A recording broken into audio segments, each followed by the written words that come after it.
Good evening, ladies and gentlemen. Welcome to another broadcast here for Fast Break Fridays. Coach Ready, your great for all sports. Mine is solo. D-Locke has travel issues in Greenville, but we're going to have a good show for y'all tonight. For tonight's show, we'll break down NBA All-Star Weekend. Was it All-Star Weekend good? Plus, we will talk about the games that just ended not too long ago as well. So I'll break that down as well. Also, the halfway point is NBA season. I'll give my thoughts on this NBA season to a halfway point and forecast what's going to happen in the second half of the season. Plus, as soon as the NBA trade deadline, we'll break down the bigger trades that happened during that time. Plus, South Carolina, LSU women's, great game, but South Carolina came on top. I'll talk about that game, break that down here on the show tonight. But this is Fast Break here on IE Sports Radio, Beauty for Sports. Now, catch you on the other side.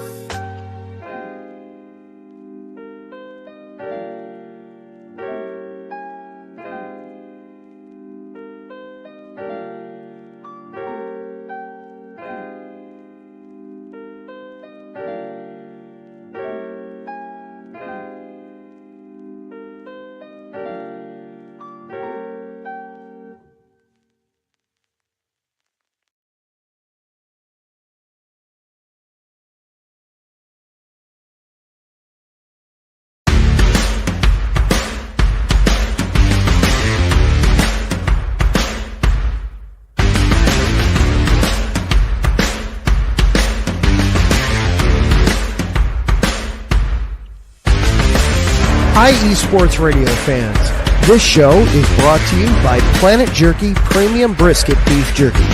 Planet Jerky is the official jerky of the 2022 California League champion Lake Elsinore Storm, single-A affiliate of the San Diego Padres. This all-brisket jerky has gluten-free options, contains no MSG, no sodium nitrate, is low in sugar, and high in protein. Go to their website at planetjerky.net and follow them on Instagram at Planet Jerky. Planet Jerky, the jerky that's on a whole other planet.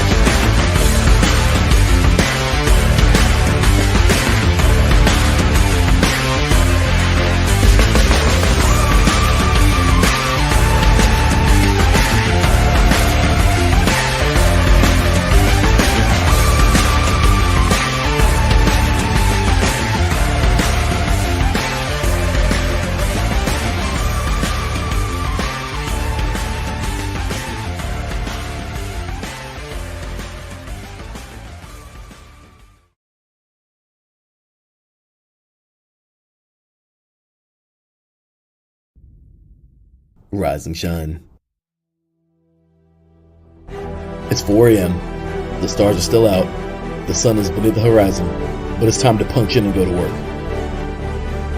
The comfort of your warm-ups turns into the grinding out of your reps as the clinking and the clinking of the plates create a symphony of euphoria. There's no other feeling like it. Earn it, burn it, and take what's yours. IE Sports Radio has proudly partnered with Vital Apparel, a brand that not only fits great, but also promotes and donates to mental health research. Use our code IESR to get 15% off their comfortable and inspiring gym wear and help them on their amazing journey to support mental health. Go hard, take part in your iron therapy, and be strong. Because when your mental health is as strong as you are, there's no telling how far you'll go.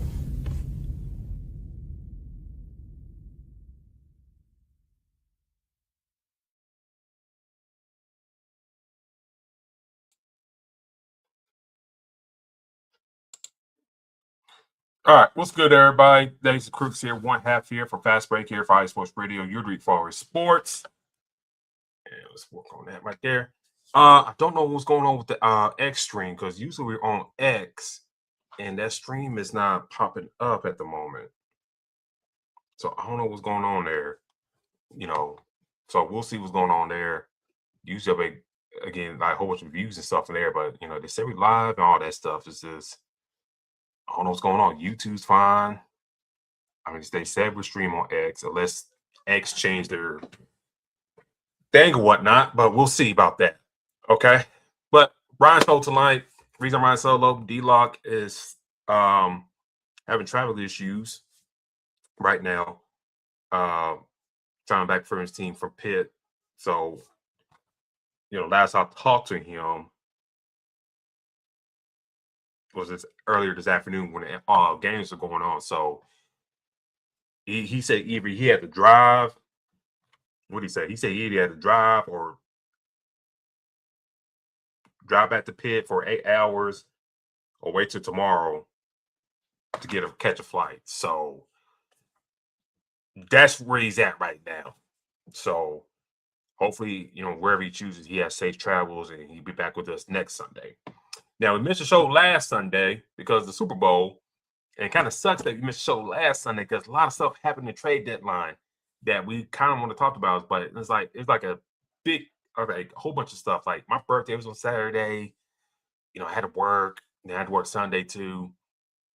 All that stuff. And it just like it was a lot. Super Bowl happened. So it's just like next week we'll catch up and all that stuff. And I think, and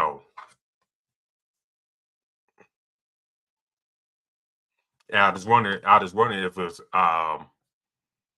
this is better come next week, today to talk about everything, kind of talk about like in a halfway point type of sense, all that good stuff.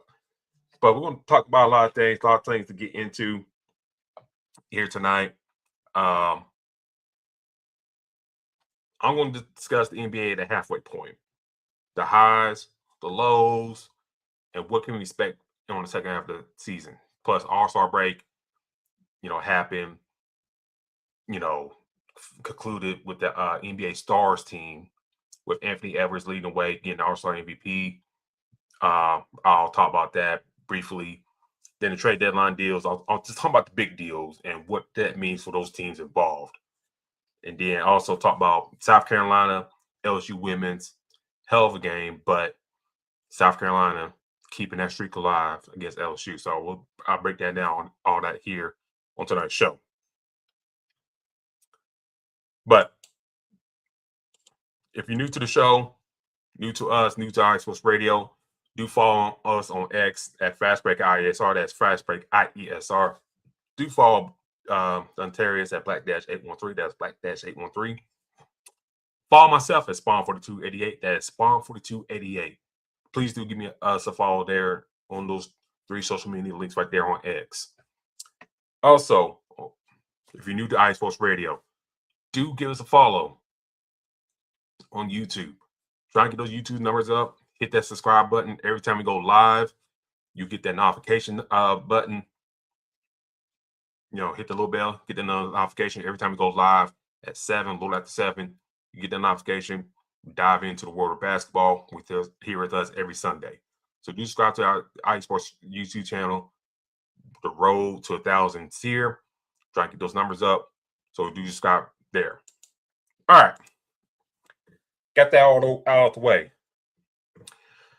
The NBA halfway point by the Crooks process, myself.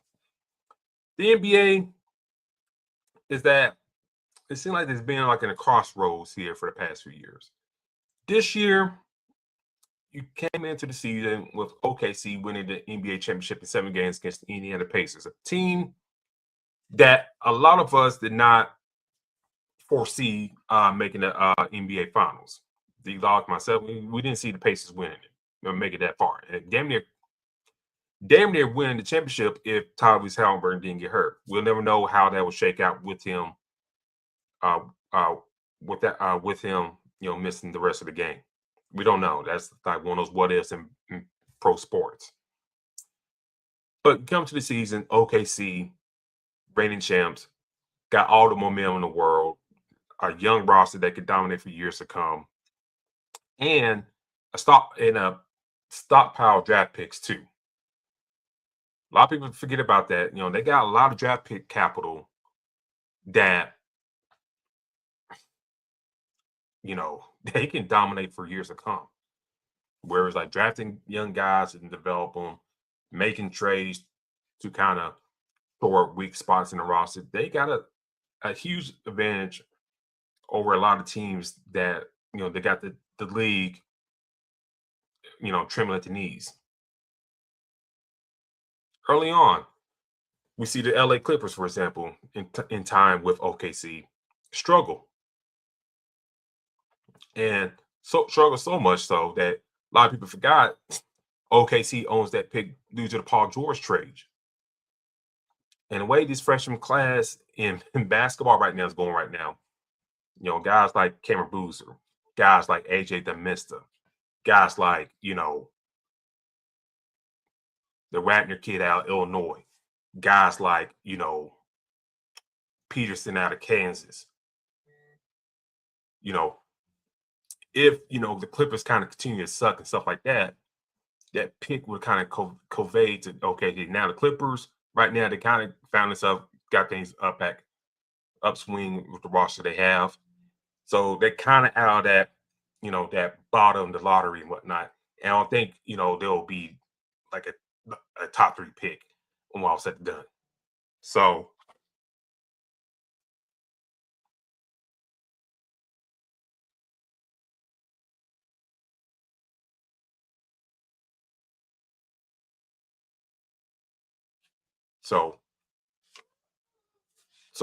that, for example, hey, that thing could have went. The way the Clippers were playing at the beginning, they could have went sideways. And OKC, talking about the rich getting richer, those guys are this name. They could be easily out to the OKC roster, and you talking about dominance we never seen before. And one of those kids in there can go a long way for keeping OKC up here for a very long time. But the OKC Thunder getting out to the nice hot streak, and you thought, the way they were playing, and despite Jalen Williams not being there in the beginning of the season, you thought, they may beat the Golden State record. They may beat the old Bulls NBA record. But then, injuries happen and stuff like that, and I think they got brought down to reality for a little bit. So, Jalen Williams, as great he is, he's been in and out of the lineup with either hand or hamstring issues. Shai Alexander, he's been out for past few games for injury. So, OKC, I think for them, looking at them at the halfway point, they're still top of the West. Only with the Spurs right here, kind of chomping at their heels in second place in the West at 42-14. I think they'd be okay. I think, the main thing is got to get the guys healthy, keep the guys healthy for the long stretch of the rest of the season. It means Jalen Williams got to come out fully good to go. Shai Gilgeous-Alexander, I think he'll be okay, but you don't want to rush him back because I think one thing you can count on for OKC is the depth. And then the big man. I think if OKC is going to repeat again, the big man's got to stay healthy. Chet Holmgren, who had a nice show in the All-Star game tonight. Isaiah Hartenstein, he's got to be healthy. And I think those guys can stay healthy and whatnot. I think they go a long way for OKC to repeat again. Because in the West, you got a lot of bigs you got to contend with. Whether it's Houston, Denver, Portland's kind of coming along real nicely. So be on watch out for Portland. Minnesota, of course, the Spurs. So teams like this name out there, got some nice bigs that you got to continue with come playoff time. So OKC, the top team in the West, the top team that, I think me and D-Locke have repeating it as NBA champs. Now, do they got roadblocks along the way? Sure. And, looking at this team I got on my shirt, on my hoodie here, the San Antonio Spurs. Mitch Johnson got the head coaching job full-time after Greg Popovich retired. And I think the second year in the catbird seat, he's really taking his team to new heights. His team that's spending years in the lottery, getting guys like Stephen Castle, and Vassell, and of course the big prize Victor Wembanyama. And it's going to take a few years to kind of get these guys mature and stuff like that. But I ain't expect them to be like this right now. Victor continues to show, and he's kind of showing the All-Star game here tonight, that why he's one of the better players in the world. At 7'5", can move like he does, can shoot the ball at ease. It's like, how soon does he take over the league and show his dominance? Like right now, we got Jokic, who's dominating, Luka, who's still in his mid-20s, Giannis, who's 31, can dominate when he's healthy. But Victor is kind of on a different level right now. He's on a very different level right now. And I don't know if you can, the only thing that really stop him is injuries. And I brought this up, not too long ago on our X Twitter page. As good as he is athletically and all that stuff, I do have to wonder, because every time he extends himself, goes to the bad stuff like that, it seems like he's a major injury happening to him away. And I kind of wonder, you don't want to tell the kid to slow down at this early age, but I figured like, hey, why not play like Tim Duncan? I mean, you can show your athleticism here and there, but kind of like play Tim Duncan, kind of reserve yourself, kind of, keep your body low to the ground. And what I mean by that, Tim wasn't the most flashiest person and stuff like that, but damn, did he dominate down low just doing the basic stuff, And I think that's what Victor is kind of missing there. Is like, you don't have to be the flashiest person to kind of dominate. So I think if he can do that, around athleticism at certain, points in the game and stuff like that, I think that can go a long way for him.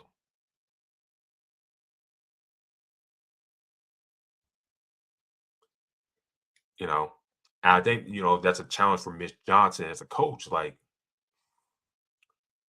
yeah, I can rely on his kid athleticism and all that stuff, but when as a coach, I at the real end, I say, hey, Victor, you're like one mishap away for a long-term injury. When, as you as a coach, kind of like figure that out. And I think that's kind of like something you got to keep an eye on, as a coach and whatnot in an organization. Like, yeah, he's exciting.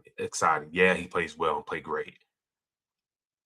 But, you kind of got to keep him healthy because you got these other teams you got to contend with, for the future. OKC, one of them. Dallas, once Cooper Flag gets things figured out and whatnot, he's around that same age. You got to compete for him for 3 years, and you're also in the same division.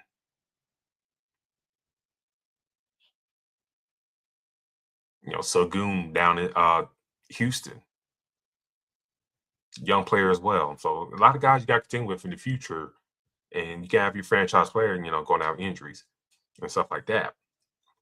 So, for San Antonio, I like what they're doing. They got a nice roster that can contend. They got balance. So, and one thing they got over KC right now, they beat them in the season series.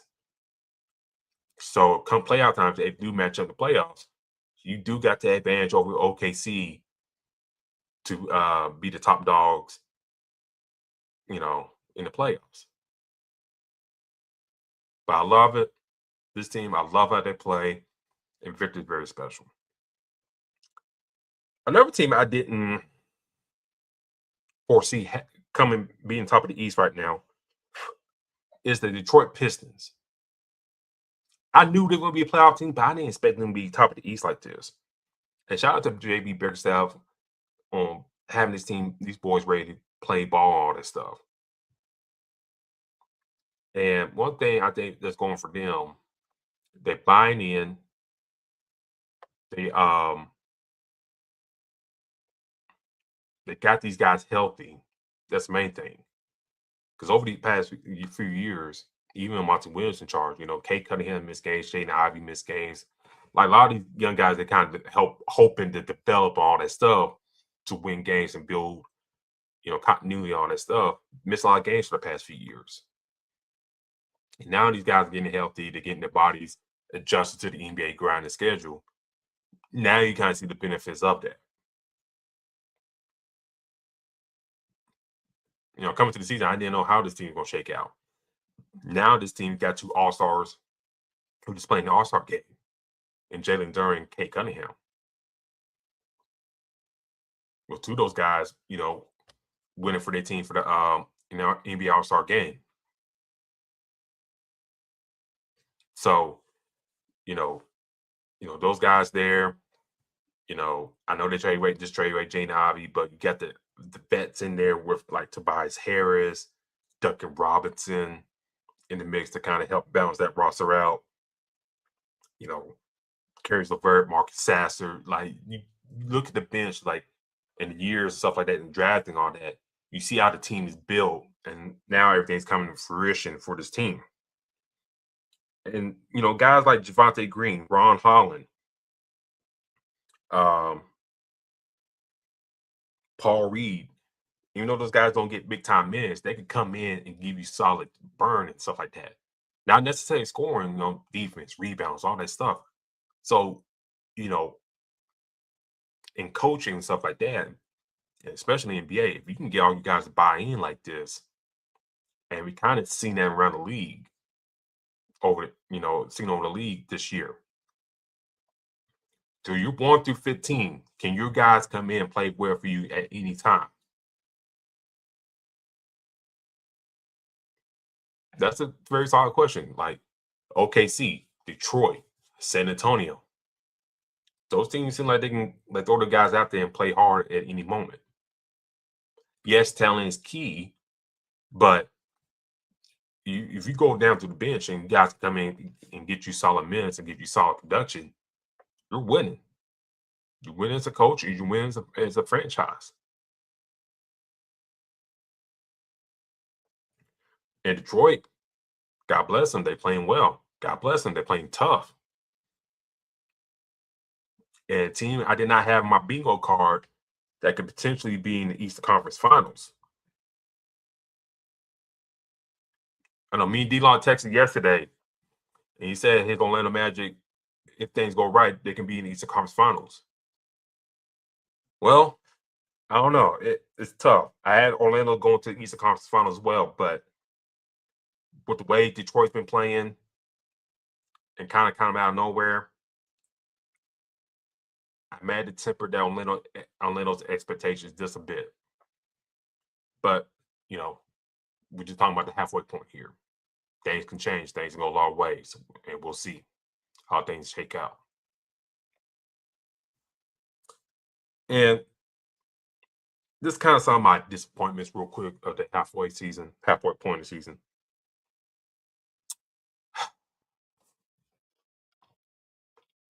I guess the tanking issue, I got to bring it up.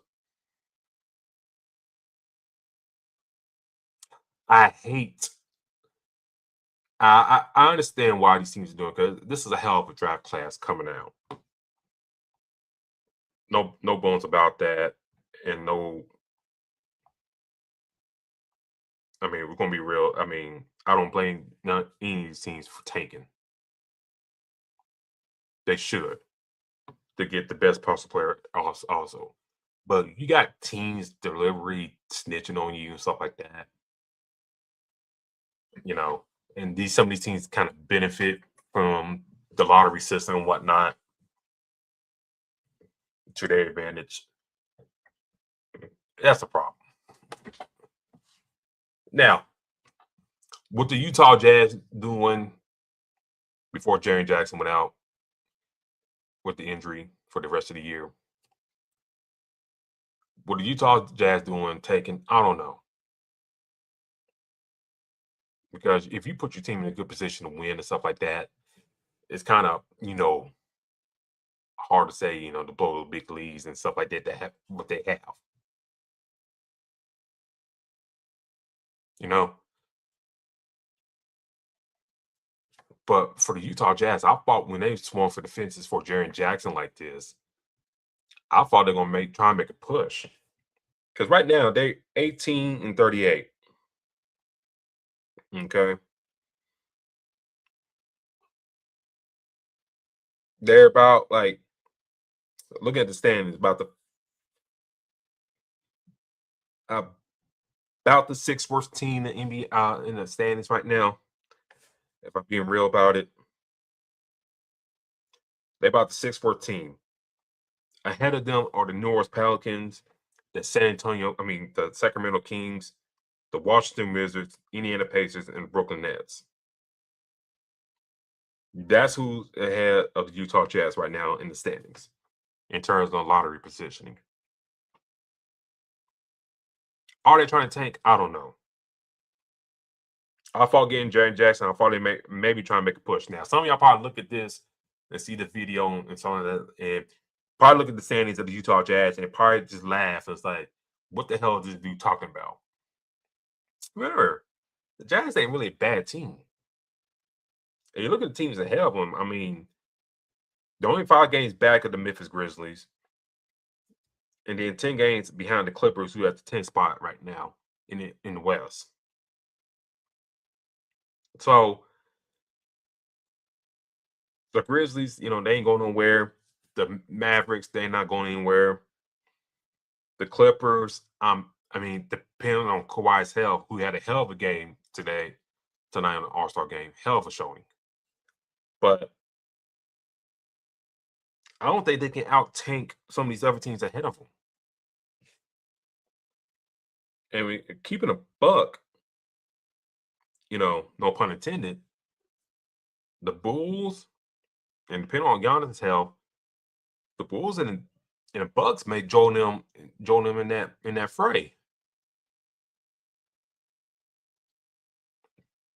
So it's just a lot of tanking going on. I mean, it'd be a lot of dudes to hop over. A lot of teams to hop over to kind of get to that point.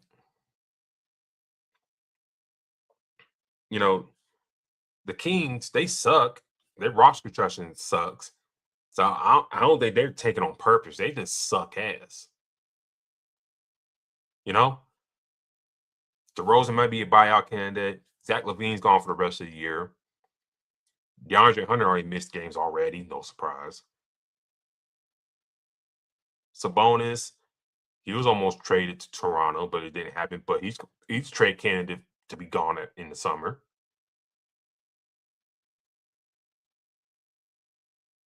Doug Christie, he may be one and done. The ownership of the Kings may be the worst in pro sports. And we're not including the two info owners that are connected to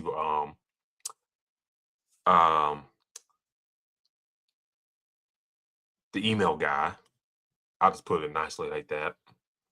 And no, I'm not talking about Gruden. I'm talking about dude start with the E. Name start with the E. Last name. Yeah. Let's go with that. But anyways, moving on. But it's taking an issue in the NBA. It's hard to say. And it's hard to say, it's taking an issue in the NBA sometimes breaks the lottery. It's really hard to say. It's like you can't say the league is, these guys, these teams tanking on purpose. And then the flip side, sometimes the league rigs the lottery in certain teams' favors.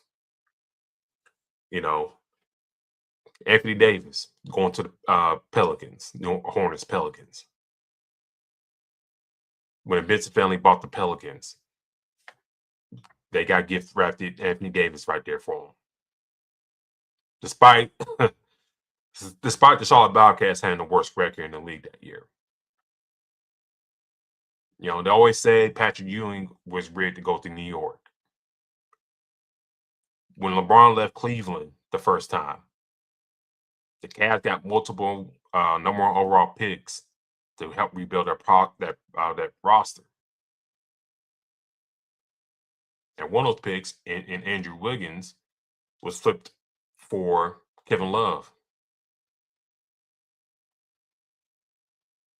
The Pelicans, once again, probably got rid for Zion Williamson because they lost Anthony Davis. And with New York probably had the best odds for the number 1 overall pick. And we kind of see how that has gone for the Pelicans. Zion has missed more games than he has played.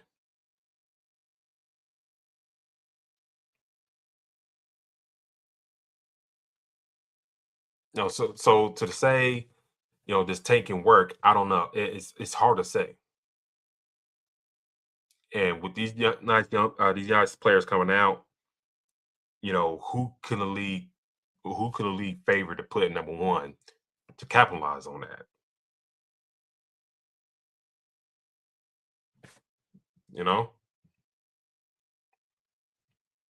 Would you put Peterson in Utah? Or you put it somewhere in like a Washington to kind of revitalize that market? AJ doesn't miss it. Yes, he's playing at BYU, but do you want somebody young and exciting, in Utah? Or you want him somewhere like in Brooklyn? Cam Boozer.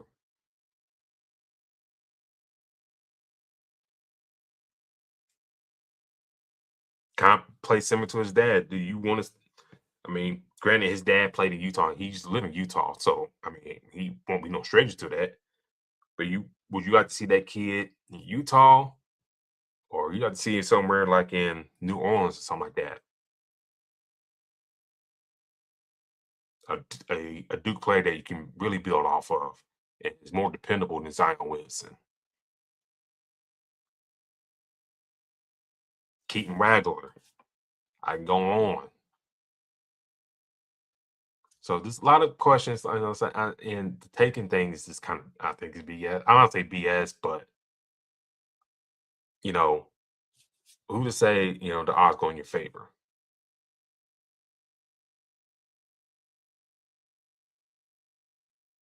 So it's really hard to gauge, who tanks and whatnot and how it goes in your favor. If some of these examples I've listed out here go to other teams' way.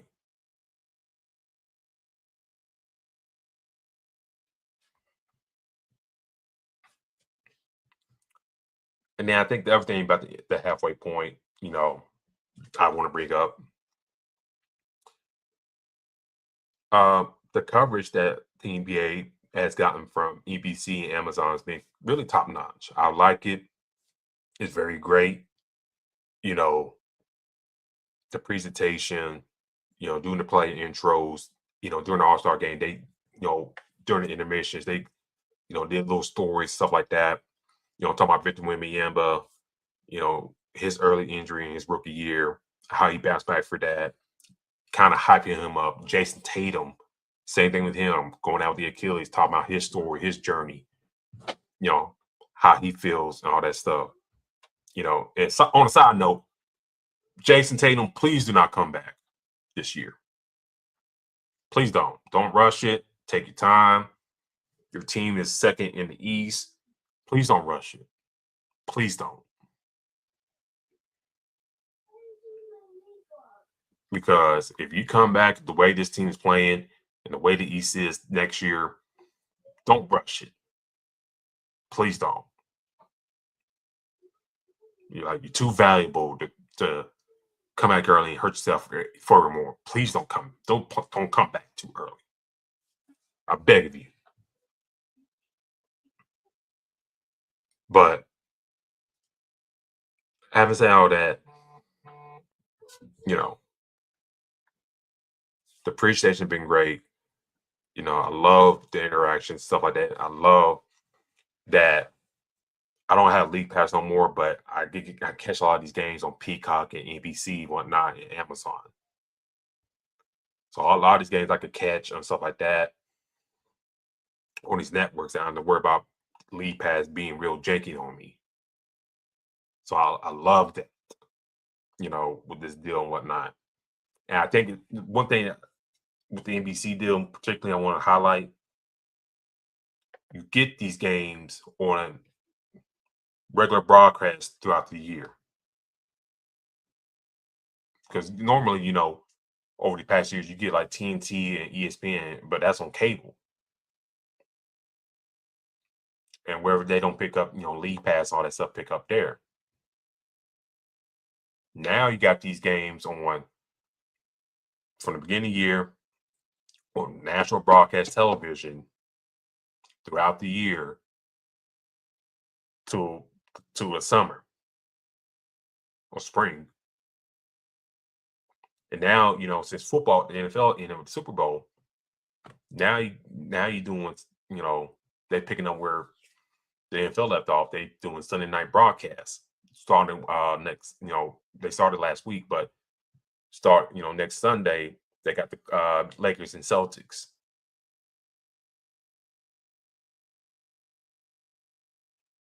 Great moves. You highlighting, two more story franchises on Sunday night. Luka, LeBron gets, Jaylen Brown, Derek White, Celtics, two young coaches in Joe Mazzulla and JJ Redick. What more can you ask for? And then, ESPN doing their stuff on Saturdays, stuff like that with the Inside TNT crew. It's somewhat healing because things could be a little bit better. Yeah.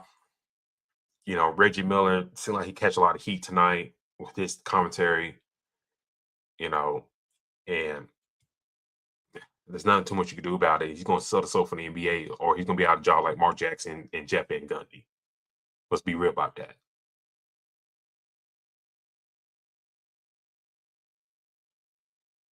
But, I want to highlight those, the Amazon broadcast. Great job out there in the studio setup. All that is great. I love it. All that good stuff. I didn't know how, the group with Taylor Rooks, Dirk, Steve, and UD is going to work, but they work out very fine. And also Blake Griffin, excuse me. So that was great. Only thing I will criticize the tease of Michael Jordan being highlighted throughout the year, NBC. It's like Tirico did like a sit down interview with Michael Jordan, and it kind of clipped things early in the season, and then that's it.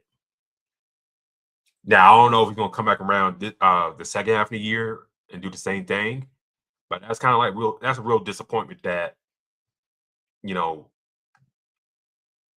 that you couldn't get Michael for more. So I had to crazy out one thing, like, I'm not saying have Michael on every week, but every once in a blue moon, you can have him in the studio and whatnot. I don't think Michael doing a whole bunch. I mean, he's doing stuff, but you get what I'm saying. So the NBA season thus far for me, I think it's been very fine.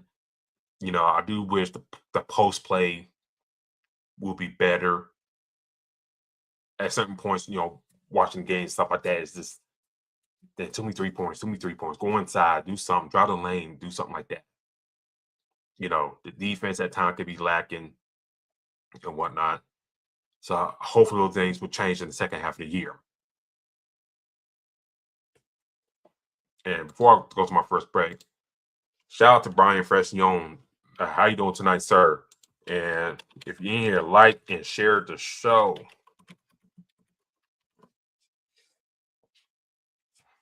But Brian's team he's all Boston guy, and talking about the Celtics, a team that I didn't expect them to be second in the East because with Jason Tatum going out, I thought they'd be a playoff team, but it's just like I don't see they're not championship eyes right now. And Jaylen Brown could be very consistent, but sometimes he could be very inconsistent in the same breath, if you know what I mean. Derek White is a good role player, but he's not somebody I can depend upon for multiple games to carry the team. Peyton Pritchard kind of just showed that he's just a six-man type of guy. Like a very good team, if you got a top 8, he'd be your top 8. I did like the move they got for Vucevic. They need a scorer down low, and I know they tried multiple guys at that same position early in the year. And I thought somebody like Luka Garza would kind of, took the reins down low, but that never really materialized. So then we got Vooch. They had to trade away Anthony Simons away. And now with Vooch in the fold, let me pull it up here. With Vooch in the fold, and he played against his former team, the Chicago Bulls. He had like 19 points and 11 rebounds in 26 minutes in the last game they played back in February 11th.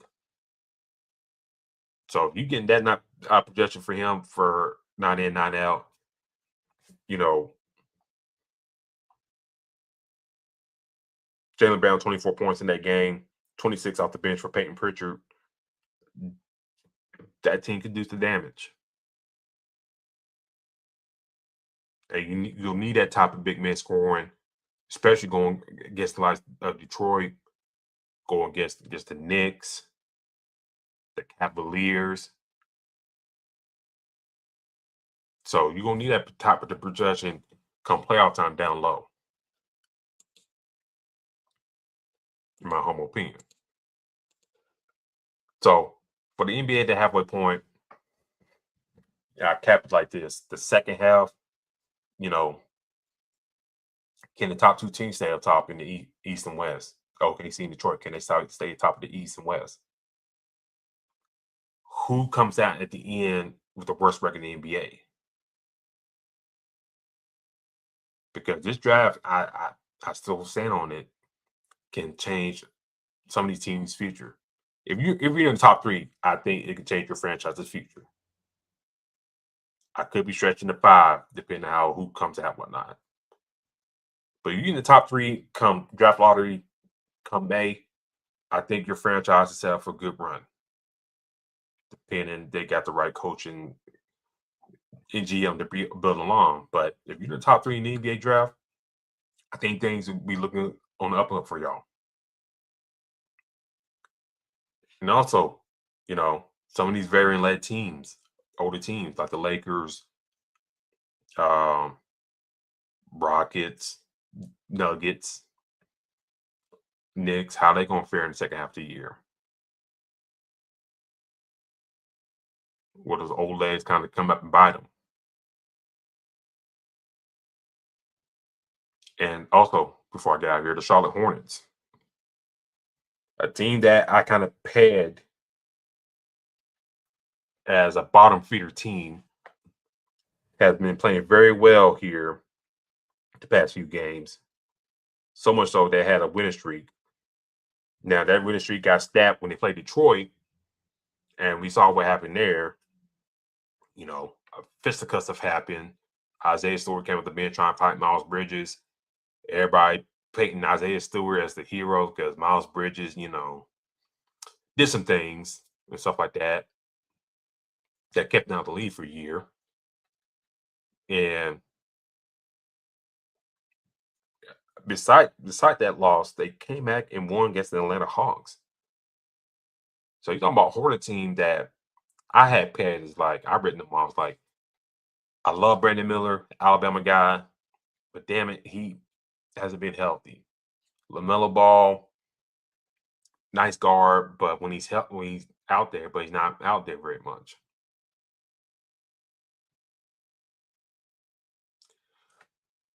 So, and also I always say this on Twitter. I say this on our show account. Con Knipple has been a godsend for that franchise because I think if they didn't have that kid on that team and his scoring ability, I don't think it kept them afloat, and I don't think they would be where they at right now if they didn't have this kid on the team. And I think that's a kid that should be considered Rookie of the Year, in my opinion. Con Knipple. I know Cooper Flagg's part of the favorite, but Con, he got to get some first place votes. If I had to vote, he'd probably get my vote just because how he's been playing all year and how he's kind of elevated this team in his play. You want to talk about rookies making an impact and stuff like that. We talk about rookies making an impact because that Continental has been like that from day one for this Charlotte Hornets franchise. And you cannot deny that. Even the last game they played against the Hogs. 18 points, 6 rebounds, 4 assists. Brandon Miller had 31 points in that game. But if you don't have that kid's production with y'all or throughout the year, at Nipple, averaging about 19 points a game, I don't know where the Charlotte team will be at.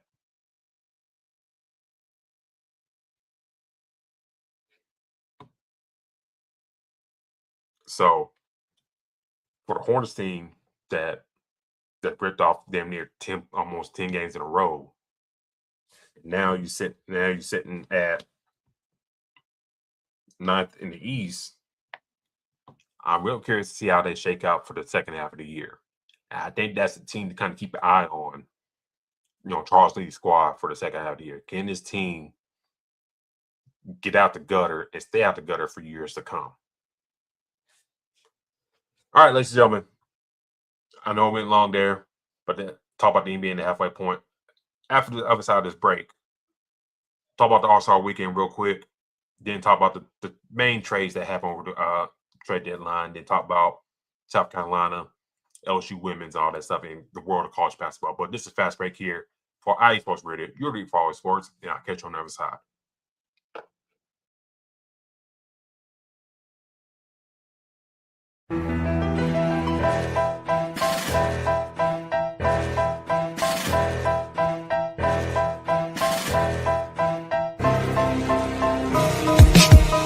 For the last 10 years, IE Sports Radio has been bringing you amazing content ranging from interviewing legendary athletes, coaches, and other authorized media personnel to building tailor-made shows dedicated to all major sports cities around the country. Make sure to follow us at IE Sports Radio on X, Instagram, Facebook, TikTok, and YouTube to keep up with the latest in sports and with all of our shows. Also, make sure to check out our daily updated website at iesportsradio.com. At iesportsradio.com, you can see our daily show schedule and check out all of our show pages with personal bios to learn a little bit more about each of our awesome hosts.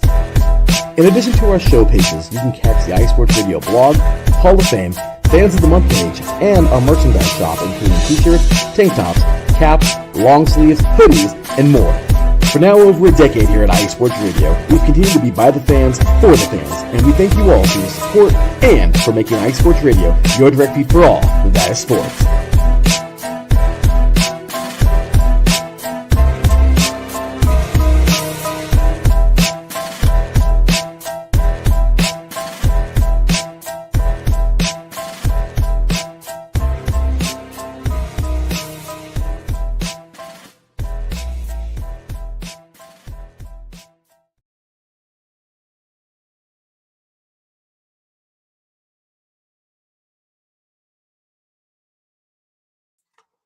And welcome back to the show here at Fast Break here at IE Sports Radio, your dream for sports. All right. Well, I was going to talk about All-Star Weekend, but we're going to talk about this real quick. Jerome Tang. I'll promote that in a second. But Jerome Tang is gone for K-State. According to reports of Pete Thamel of ESPN. Kansas State is firing Jerome Tang for cause. They informed him formally tonight. The bias for cause firing is language in his contract that references any activity that brings public dispute, embarrassment, and ridicule to Kansas State. So Jerome Tang is gone from K-State. And for some of y'all that don't know about K-State, they're really particular how they run things there, the athletic department. I remember like when Bill Snyder retired the first time, and I think who they hired after him. It was like the coach from Virginia. I forgot his name, but they had to keep certain sentences around and stuff like that. He couldn't bring like his own staff, all that stuff. And kind of didn't go well. in that tenure. And I think Bill Snyder came back, and then I think now that I think they got the coach now, who's the quarterback, Colin Klein is I think he's the head coach now for K State. But K State, I don't say dictatorship is kind of strong, but they kind of do things with the iron fist. And I'm not saying these other schools have like clauses like that in their contracts with these coaches. I'm not saying that at all. But the history shows the K State that they kind of got this rule by the fist type of deal. But Tang was like a high school coach, then coach at Baylor for a whole bunch of years. Like he was there for a very long time until he got the K-State job. His record at Kent State was 71-57, with his best run being his first year going to Elite 8 in the 2022-23 season. After that, he had the NIT run. The next year, and last season, 16-17, and then this year, 10-15, 111 in the Big 12 thus far. So Kansas State is looking for a new head coach. And I'm not saying somebody would take that job at K-State, but if you've seen stuff like that in the contract, stuff like that in the history, if you kind of research and do the history about that school, you kind of stay away and kind of go elsewhere. I know it's the Big 12. I know K-State has had history, but who wants to deal with that BS? You know what I'm saying? But the Big 12, real tough right now. Real tough. Texas Tech beat Arizona last night in overtime. Houston's a very strong team as well. Let me pull that standings up real quick.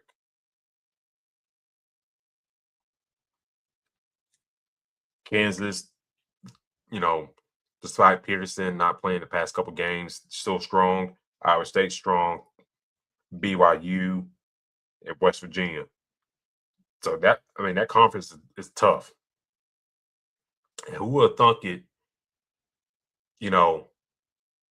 many years ago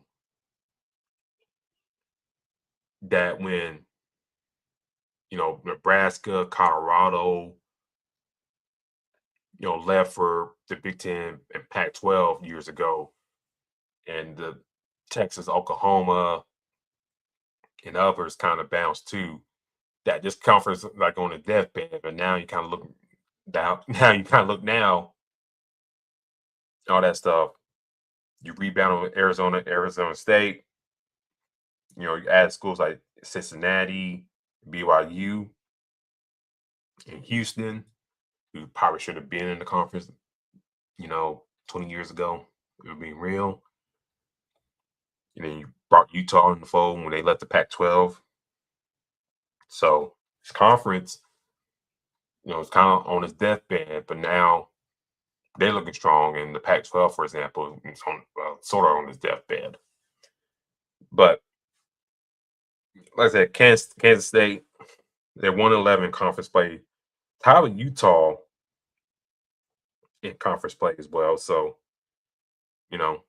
they won't lonely down there. But Jerome Tang gone for K-State for cause. We'll see if he's going to fight for his money, because they're saying he got $19 million left in his deal. So I'm pretty sure he's going to fight for that. All right, real quick, All-Star Weekend. Coming to this weekend, you used to be hyped for this. You used to be, hyped for the All-Star Weekend.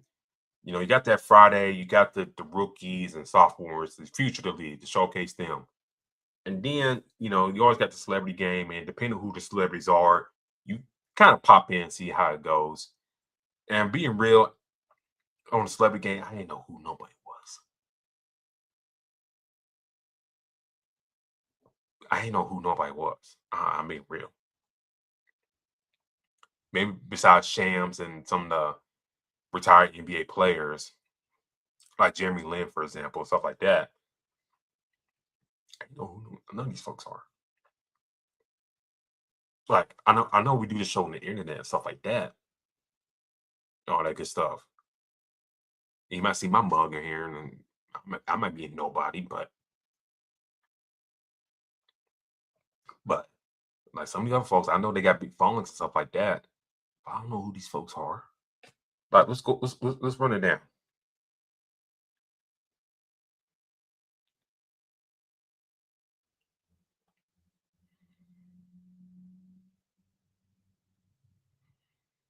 Let me run it down. Hold on.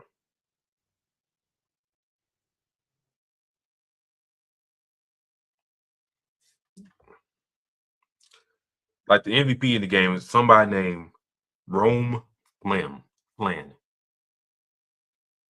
He's an actor. Like with streaming and all that stuff, dominating and stuff like that, you know, you really don't know who much of these folks are.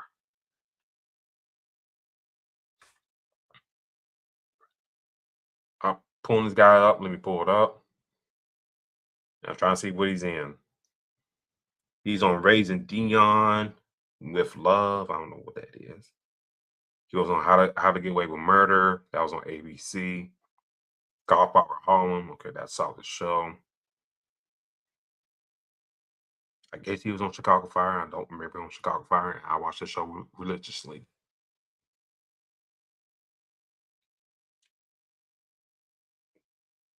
He was on the Dear White People show. I've never seen it. I seen the movie.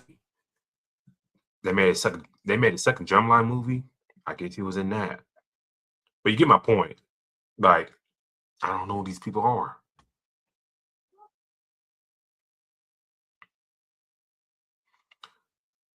But back here, they had like guys like Taco Fall. They had Glorilla. They had Chargers receiver Keenan Allen. Okay, I do know him. But I'm just looking. King Michael Key. Okay, I do know who he is. Badush. They say he's an Indian rapper. I don't know. DJ Mustard. I heard of him. Glorilla. I heard of her out of Memphis. And on a side note, Glorilla, you do right by not seeing your sister Monica. She just spinning on trinkets and bullshit. Anyways,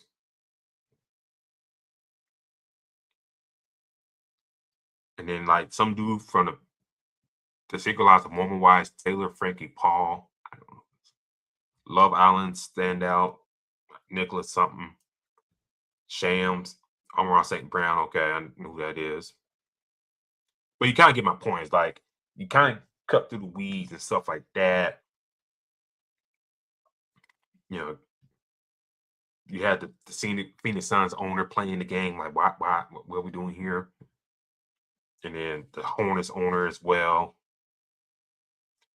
and stuff like that. But some of these folks, you've seen the names and stuff like that just don't really pop out.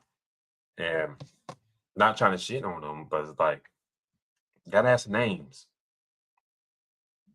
I mean, yeah, you ain't gonna have Denzel run up down the court, but damn, get some names out there. Timothy Chalamet, kind of get him in the mix. We see him at the games off that scene, trying to get him next year or something like that. That'd be big pub and all that stuff.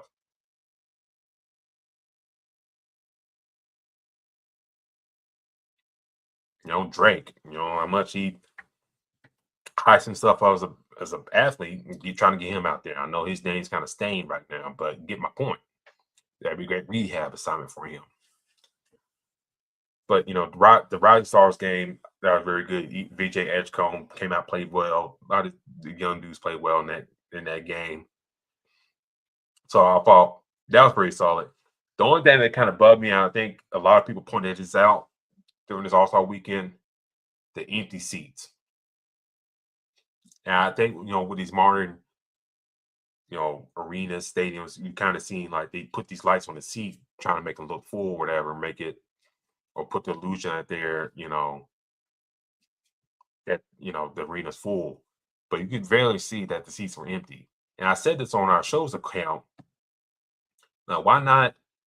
Because I saw video throughout the year that the Clippers went out within the community to promote the All-Star game, all this stuff.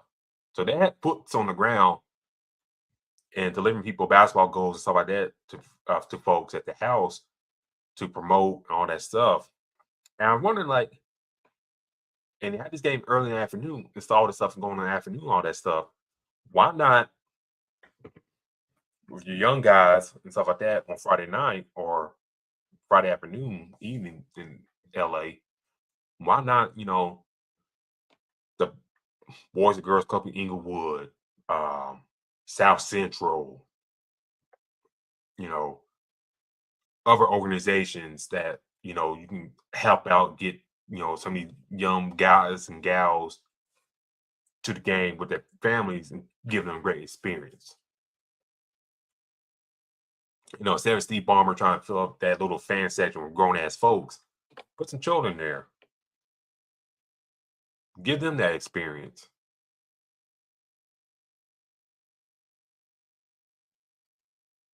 Or what you do, like the folks that paid, pull everybody down. Then after you pull everybody down, trying to fill as much as you can with families and stuff like that. Organizations with free tickets or whatever, or very discounted tickets to kind of get them go to the game.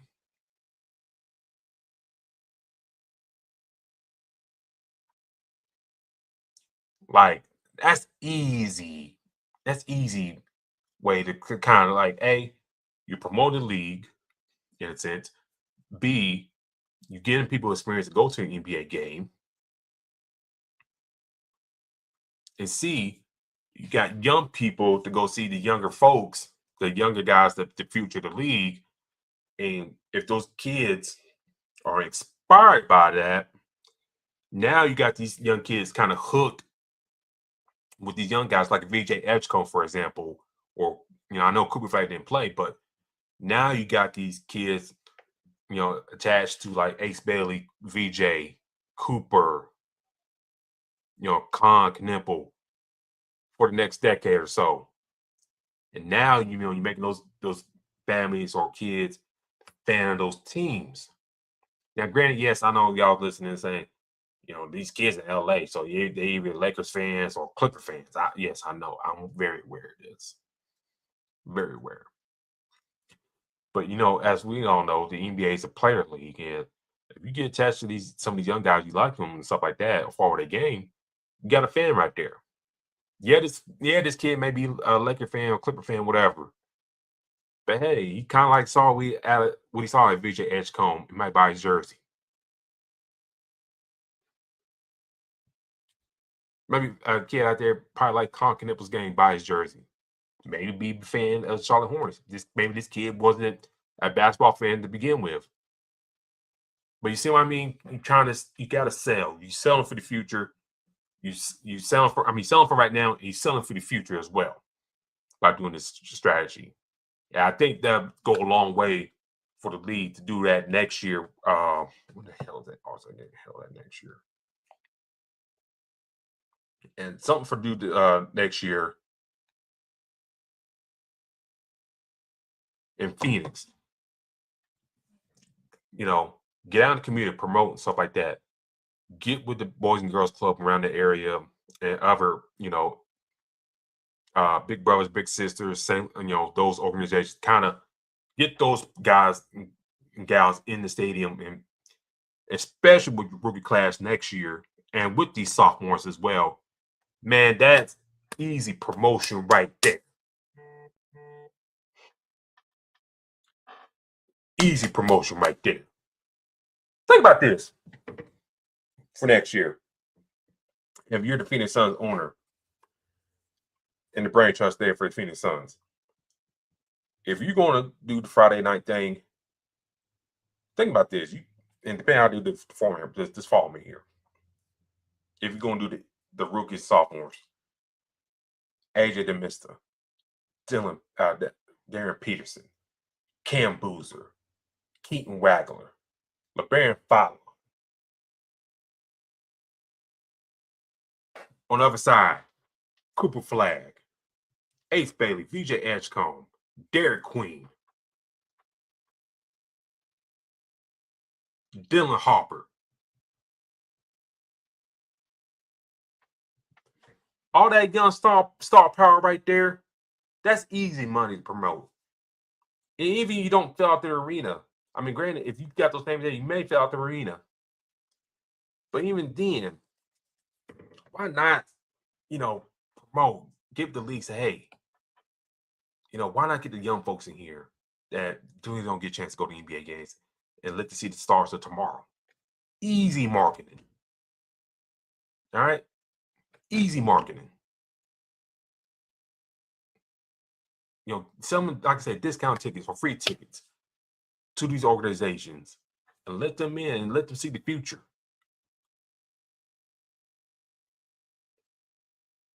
Because, the way the NBA going, they seem like they're more dependent of the tech companies and these gambling companies kind of prop themselves up and hoping, folks are tuning that way. But you can't really depend on that type of stuff for the long haul.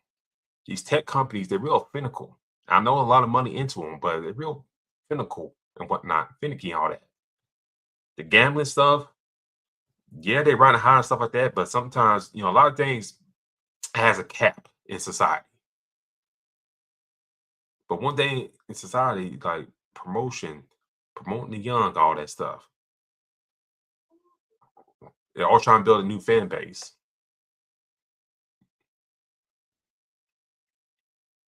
The NBA has been around longer than these betting companies and tech companies. And they got to find a way to get back to the roots.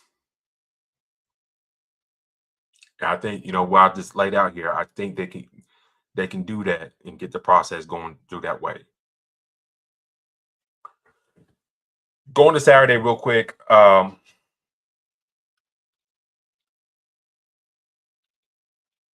had Keshad Johnson win the dunk contest. I got tired of dancing. I know he's very happy to be there and win the dunk contest, but I got tired of dancing. Carter Bryant kind of was I would say the favorite, but he was kind of had the thing in his hand, but kind of let it slip away. James Richardson, I hope he's all right after taking that fall. And lucky he had a head full of hair, or that could be a lot worse. And then Jackson Hayes, it is what it is. But, Damian Lillard won the 3-point contest.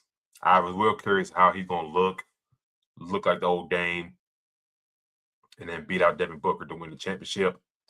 The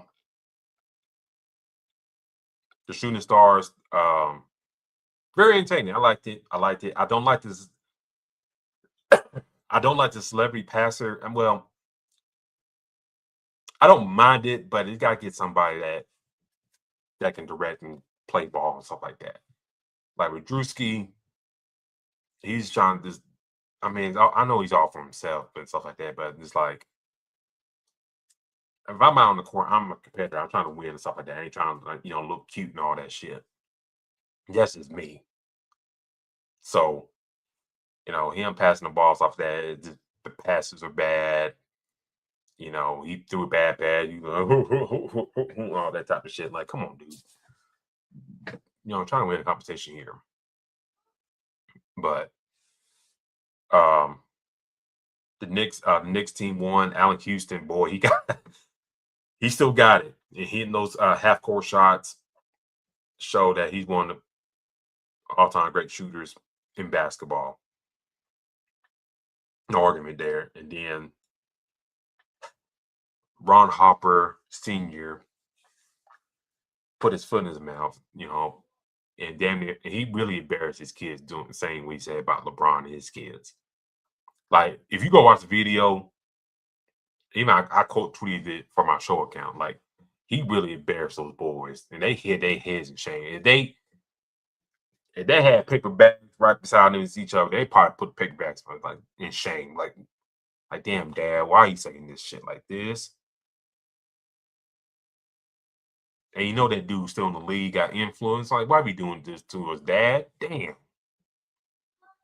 You know what I'm saying?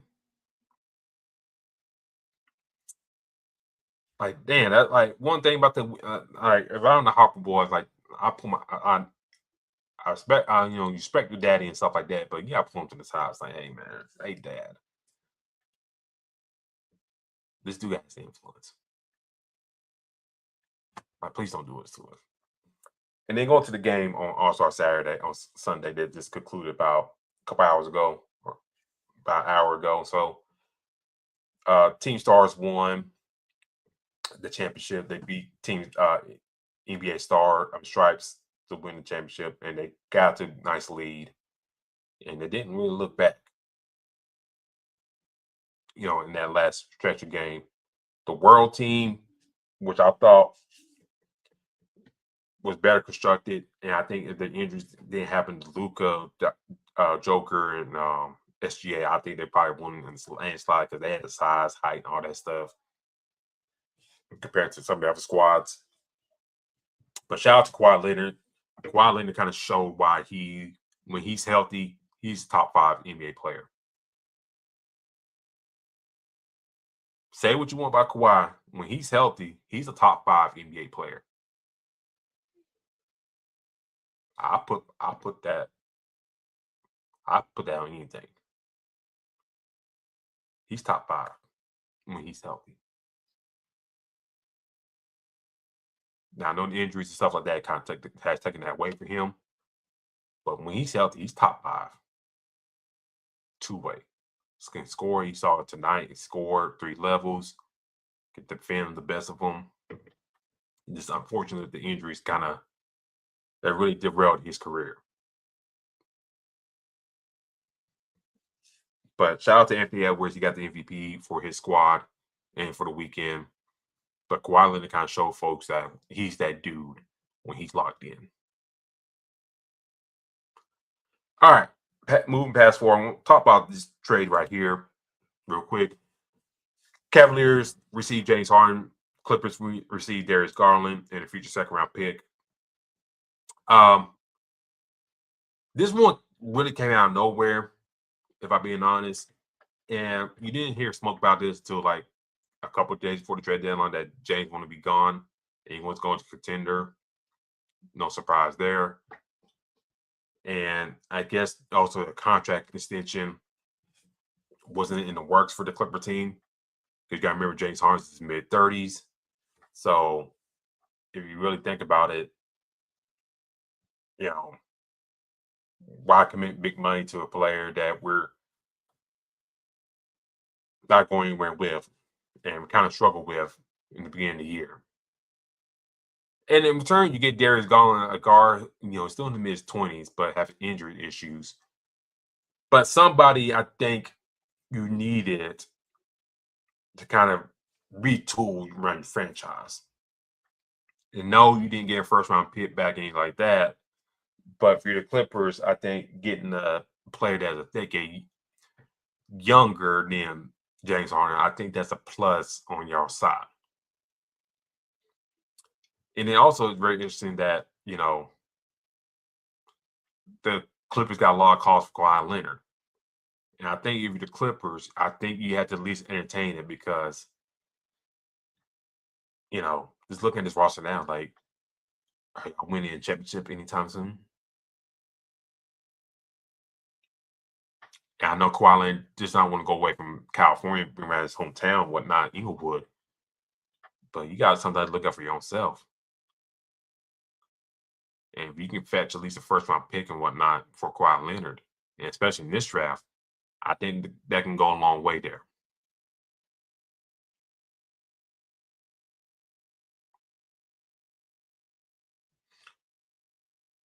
But, you know, right now for Cleveland, let's see. Let's pull up the standings real quick. They're fourth in the East. You know, Harden looked very good with them. They beat the Wizards the last time they played. You know, 138, 113. Harden had 13 points in that matchup, 11 assists. Mitchell and Sam Merrill had 32 and 30 points respectively. So You still had Evan Mobley out, Max Strus is still out, Dean Wade is out. You did a trade with Sacramento Kings for Keon Ellis and Dennis Schroeder. So you really, if you're the Cavs, you really retool that backcourt and going against the likes of Celtics, the Pistons, and the Knicks. It's good to have the arsenal of guys to kind of compete come playoff time. Let's be real, if Kenny Atkinson, if James Harden, start slipping, not playing up to par in key game situations, okay, I can go to the bench, put Sam Miller in, or put Keon Ellis in, or Shorter in those type of situations. Yes, I know we're playing James Harden this type of money. Yes, by doing that type of substitution, we'll probably piss James Harden off, but you got to look out for your team and squad in key situations like that. So I think that's something to keep an eye on come playoff time, whatnot. If James Harden kind of becomes a ghost, and we've kind of seen in the past few years with Brooklyn and Philly, that he kind of go ghost, and that team flounders in key games, key game situations. And now the other trade I want to talk about here tonight, the Wizards, they received Anthony Davis, D'Angelo Russell, Jaden Hardy, and Dante Exum. The Washington Wizards received Chris Middleton, the expiring contract of Chris Middleton. That's key. AJ Johnson, Malachi Branham, Marvin Bagley, and Tyus Jones from the Hornets. And then I think they received the Mavericks received the 2026 first round pick via OKC, 2030 first round pick via Golden State. So 3 years from now, Golden State in that old roster, how they gonna look? Is Steph Curry still playing? Will Jimmy Butler be around? All about Draymond Green. They traded Jonathan Kuminga. And thank goodness they traded Jonathan Kuminga away.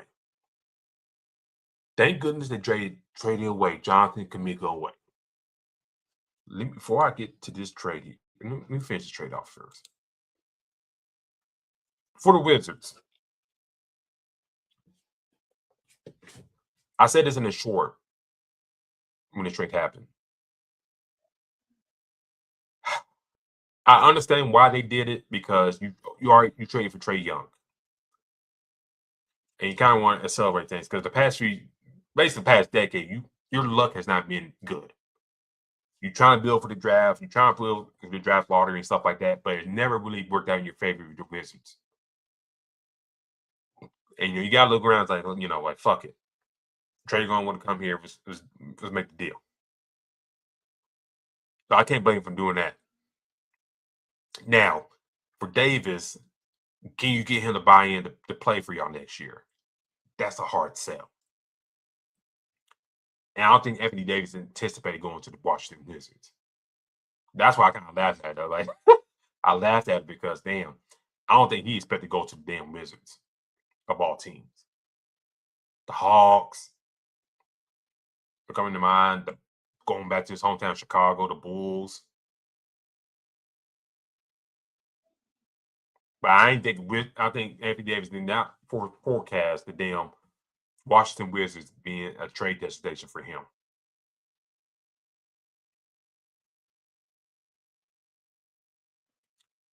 So if you're the Wizards in their front office, you gotta hope you can sell Anthony Davis to make it work with Trae Young. And also depends what happens in the draft lottery. So you get like a top pick. Ooh. Watch Frankenstein. This girl just fell on her ass. Like, damn. Anyways,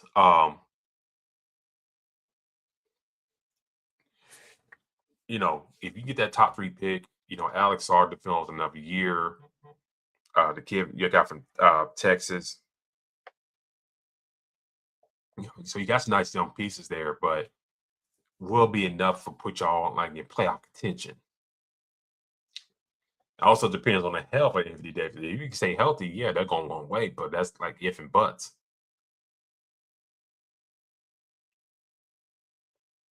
And if you're the Wizards, will you be better off to selling off Davis to somewhere else?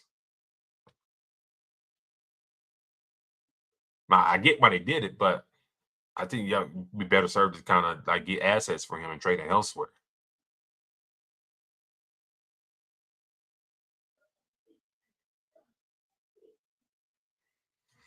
And for Dallas, I think the main thing is getting Chris Middleton's expiring contract. That'll make things better for y'all. And cap space, Kyrie back next season. You probably get better shooting. Maybe get you another big down low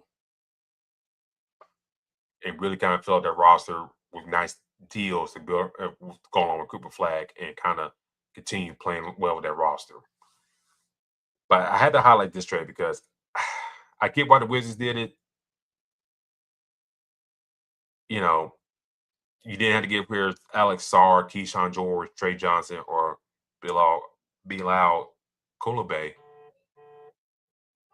But on the flip side, like,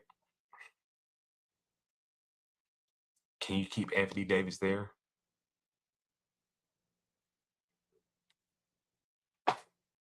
Hard to say. Very hard to say. All right. Before I get out of here, I do have to talk about this game here. Very excellent game here this past Saturday, last night. There we go. Yeah, let me make sure I got that up. Well, on the women's side of things, South Carolina 79, LSU 72. Very great game. South Carolina keeping the streak alive of 18 games over LSU, continuing that grip on the rivalry. And strong rivalry. I mean, it's a strong rivalry. I know South Carolina won 18 straight, and people are going to be dismissive of that. But, since Kim Mulkey and Dawson are taking over this program, it really kind of heightened those programs up. With the star power of both programs on both sides of the court, it's a great game. I mean, great rivalry, great game, despite, the lopsided history for the past 20 years, close to 20 years. Tessa Johnson, 21 points to lead away from the Gamecocks.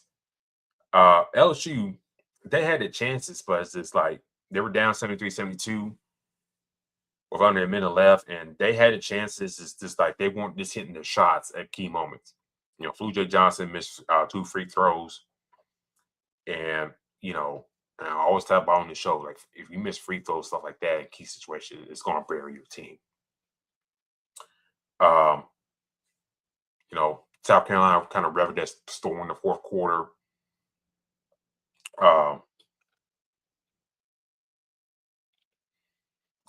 Flu J. Johnson, 21 points.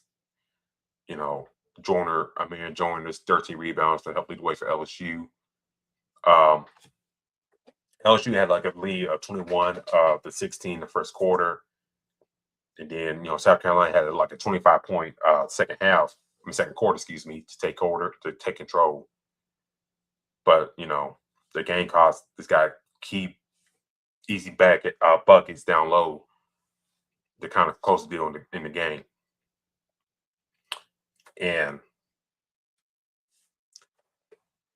South Carolina winning this game really, especially on the road, really put them in, strong contention as the number 1 seed. And let me pull those standings up real quick. Come on. So right now they're sitting 11-1 right now in the Southeastern Conference, with Vanderbilt right behind them, and Tennessee, who took another loss today. That's at 8-3 right there. And then we're looking like top 25. Damn it. I mean, they're still in contention of number 1 seed. Texas and Vanderbilt, they right there. and LSU's right behind them. So that SEC tournament is going to determine who's going to get that.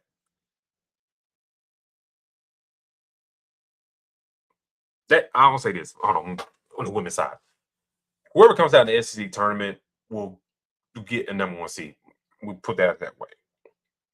The favorites, LSU, Texas, Vanderbilt, South Carolina. Whoever comes out on top of the SEC tournament between those lady programs will get a number 1 seed.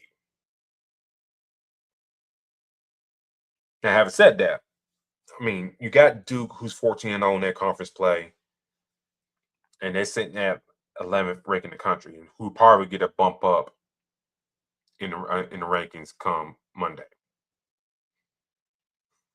Connecticut, who's playing lights out, despite the conference, and UCLA playing lights out. I think they're 1A, 1B in terms of top teams in the country. But South Carolina win that game Saturday. They got Alabama. They're playing at Tuscaloosa, Alabama on Thursday the 19th. I think that's a very winnable game. And after that, you got Ole Miss at home on the 22nd, who's playing pretty good, but you got them at home. So I think that's another winnable game. Then also for the South Carolina, they got Mizzou at home. Very winnable game. Then you finish out the season on the 1st against Kentucky, at Kentucky on March the 1st. So 4 games left. The college basketball season winding down. And, you got the South Carolina team that can easily finish out conference play with only 1 loss to their name. And that loss was to Oklahoma.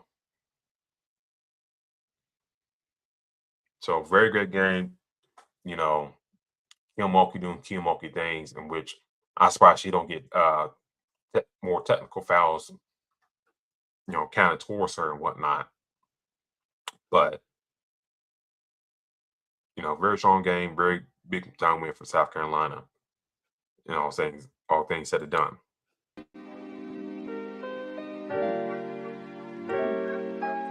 I gotta touch about this. Thank good, like I said, thank goodness that John Kincaid got traded from the Warriors to the Hawks. It needs to happen. I hate how they shaded him at the door about the family taking food, all that stuff. That's low class. Whoever reported us leaked that out to the press.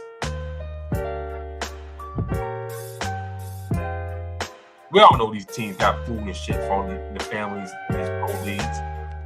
And what they don't eat, they throw away. They don't pack it up, feed it to the homeless and stuff like that. Or nothing like that, take it to some women's shelter or whatever. They don't do that, they throw them away. For them to leak that out about Kaminga and his family, that's bullshit kind of stuff. And I'm glad a lot of people clowned them for that online. I was like, y'all tripping over damn Rotel did. I'm glad Kaminga's away from the Warriors. I'm very.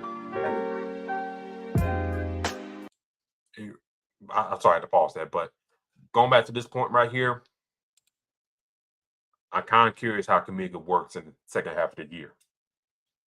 I'm really rooting for that kid because I think he got dealt a bad hand going to the Warriors, and I always said about the past few years about the Warriors.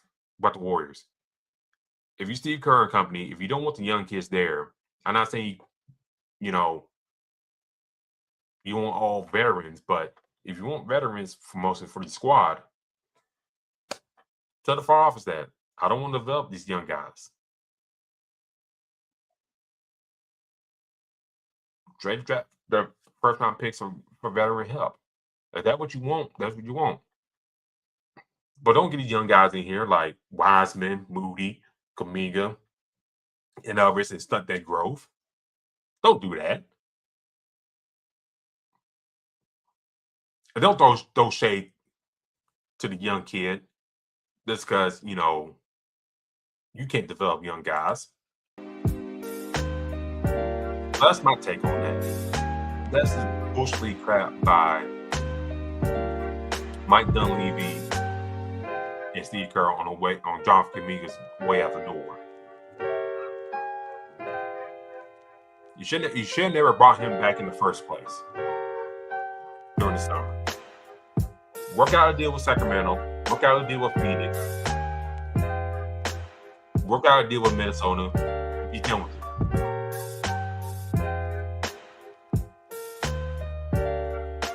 But this has been our show tonight, ladies and gentlemen. Too Far Ice Horse Radio, all your social media feeds on X, Instagram, Facebook, TikTok, and YouTube. Subscribe to the YouTube channel. The road to 1,000 is here.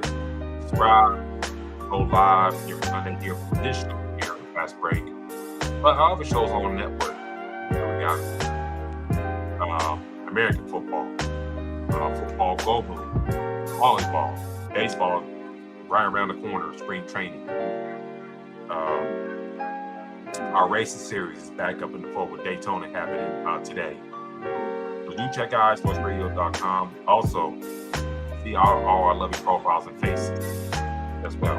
But do follow the show's page at Fastbreak ISR. Do follow D-Locke at Black-813. Do follow me on Twitter as well, Spawn4288. Do follow iSports Radio, like I said, on all your social media feeds. Until then, ladies and gentlemen, D-Locke will be back with us next week. Lakers, Celtics, we'll probably talk about that live during the show. And other news going on in the world of basketball. Until then, talk to you later. Peace.